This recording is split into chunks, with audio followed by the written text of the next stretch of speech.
Corona মহামারী আর Ukraine Russia যুদ্ধের প্রভাবে অর্থনীতিতে যেসব চ্যালেঞ্জ তৈরি হয়েছে সেগুলো এখনো ভোগাচ্ছে বাংলাদেশকে। এরই মধ্যে নতুন করে সংকট তৈরি করেছে মধ্যপ্রাচ্যের যুদ্ধ, যাতে বিশ্ববাজারে জ্বালানি তেলের দাম বৃদ্ধি সহ নানা অভিঘাত এসে পড়েছে দেশের অর্থনীতিতে। শনিবার ডিবেট ফর ডেমোক্রেসি আয়োজিত বিতর্ক প্রতিযোগিতায় উঠে আসে জীবনযাত্রায় জ্বালানির মূল্য বৃদ্ধির প্রভাবের বিষয়টি।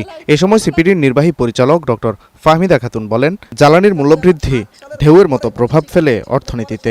জ্বালানিটা তো একটা শুধুমাত্র একটা পণ্য না, এটাকে বলা হয় একটা কৌশলগত পণ্য, স্ট্র্যাটেজিক পণ্য।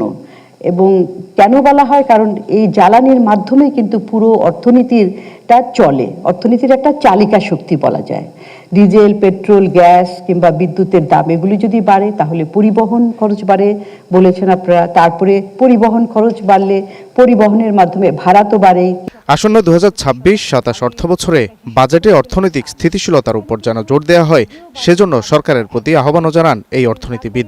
সামনে যে বাজেটটা আসছে সেই বাজেটটাকে শুধুমাত্র একটা আয় ব্যয়ের হিসাবে দেখলে হবে না, এটাকে একটা অর্থনৈতিক পুনরুদ্ধারের জন্য এবং অর্থনীতির স্থিতিশীলতা অর্জনের একটা হাতিয়ার হিসাবে করতে হবে।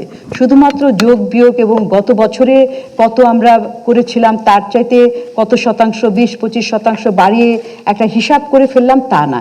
এখানে কিন্তু যদিও এই বাজেটটা 1 বছরের জন্য, কিন্তু তারপরেও এখানে একটা স্ট্র্যাটেজিক কৌশলগত একটা দৃষ্টিভঙ্গি থাকতে হবে। এছাড়া রিজার্ভ বাড়াতে রেমিটেন্সের উপর নির্ভরশীল না হয়ে রপ্তানি আয় বাড়ানোর উদ্যোগ নেওয়ার তাগিদ দেন অনুষ্ঠানের বক্তারা। আমাদের নিজেদের অর্থনীতির ভিত্তিটাকে শক্তিশালী করতে হবে। Walid Sakib, Star News, Dhaka.